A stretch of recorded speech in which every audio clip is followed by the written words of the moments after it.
तो welcome dear students, मैं एजाज लड्डन फिर से एक बार आपका वेलकम करता हूं, स्वागत करता हूं।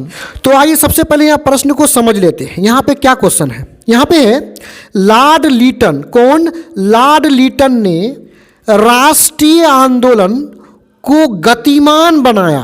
कैसे? गतिमान बनाने का मतलब उसको तेज करना, उसमें गति डालना। यानी हमें सीधा यहाँ पे ये कह रहा है कि ये जो लॉर्ड लीटन है, इसने राष्ट्रीय आंदोलन को, देश में हो रहे राष्ट्रीय आंदोलन को गतिमान कैसे बनाया। लॉर्ड लीटन के कारण राष्ट्रीय आंदोलन गतिमान कैसे हुआ, वो काफ़ी तेजी से बढ़ने लगा राष्ट्रीय आंदोलन कैसे, हमें इस बात को बताना है। तो उत्तर में जाने से पहले मैं यहाँ बताना चाहता हूँ कि ये जो लॉर्ड लीटन है ना, ये लॉर्ड लीटन 1878 ईस्वी में एक कानून पास किया। इस कानून के अंतर्गत इसने देसी समाचार पत्रों पर जो है ना नियंत्रण करने का कोशिश किया। क्या? देसी समाचार पत्रों पर। देसी मतलब जो देश के लोगों के द्वारा जो समाचार पत्र चलाया जा रहा था उस पर वो ना नियंत्रण करने का कोशिश किया, कंट्रोल करने का कोशिश किया। बस इसी कारण से भारत के लोग काफ़ी असंतोष हुए, काफ़ी गुस्सा में आ गए और जो आंदोलन हो रहा था पहले से वो और भी तेज हो गया, वो गतिमान बन गया।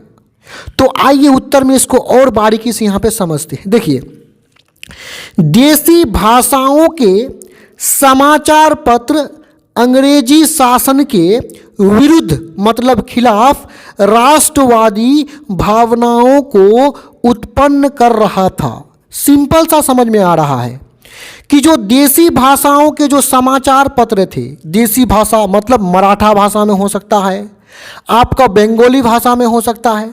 तो देश के भाषाओं में जो समाचार पत्र छापते थे, जैसे हिंदी में हो सकता है, तो देश के भाषाओं में जो भी समाचार पत्र छापा जा रहा था, ये समाचार पत्र जो है अंग्रेजी शासन, ब्रिटिश शासन के खिलाफ क्या, राष्ट्रवादी भावनाओं को उत्पन्न कर रहा था।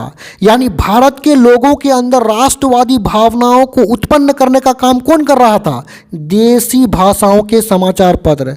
और राष्ट्रवादी भावना का मतलब देश के प्रति प्रेम होना।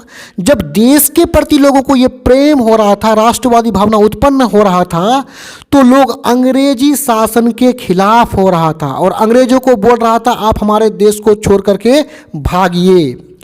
अब ये सारा चीज़ को देखने के बाद जो अंग्रेजी शासन है वो तो शांत नहीं बैठेगा ना।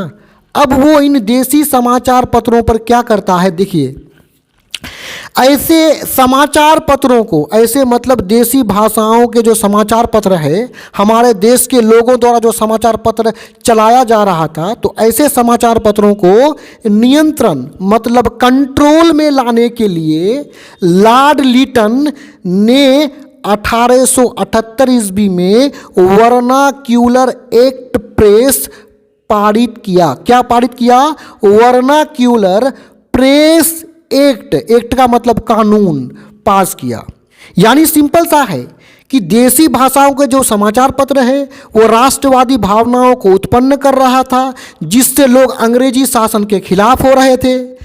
इसको देखते हुए लॉर्ड लिंटन ने क्या किया कि ये कानून को पास किया, वर्नाक्यूलर एक्ट, और इस कानून के अंतर्गत देसी समाचार पत्र है उस पर कंट्रोल करने का कोशिश किया। लेकिन ऐसा करने पर, ये एक्ट, वर्नाक्यूलर एक्ट को पास करने पर भारत के लोगों को और भी गुस्सा आया। तो आगे देखिए, यहां तक तो हो गया था कि पारित किया था, लेकिन राष्ट्रीय स्तर पर इसका विरोध हुआ। लोग जो है वर्नाक्यूलर एक्ट का विरोध करने लगे, उसका खिलाफ करने लगे। ये एक्ट मतलब कानून लोगों में असंतोष था और एवं उबाल लाने का काम किया। कौन असंतोष और उबाल लाने का काम किया? ये जो वर्नाक्यूलर एक्ट है ये लोगों में असंतोष और उबाल लाने का काम किया, जिससे लोग काफ़ी गुस्सा में आ गए। आगे क्या होता है? जो राष्ट्रीय आंदोलन को गतिमान बनाया। सिंपल सा है, यदि वर्नाक्यूलर एक्ट को लॉर्ड लीटन यदि इस एक्ट को नहीं लाता, इस कानून को नहीं लाता, तो लोगों में असंतोष और उबाल होता नहीं होता और आंदोलन भी तेज नहीं होता। लेकिन ये जो लाया तो आंदोलन और भी गतिमान बन गया और भी काफ़ी तेज हो गया। यानी आंदोलन को गतिमान बनाने का श्रेय किसको जाता है? लॉर्ड लिंटन को। इसी बात को हमें उत्तर में बताना था। तो यहाँ पे वीडियो समाप्त होता है। इस तरह के और भी वीडियोस को देखने के लिए आप हमारे चैनल के प्लेलिस्ट में जाकर के देख सकते हैं। धन्यवाद।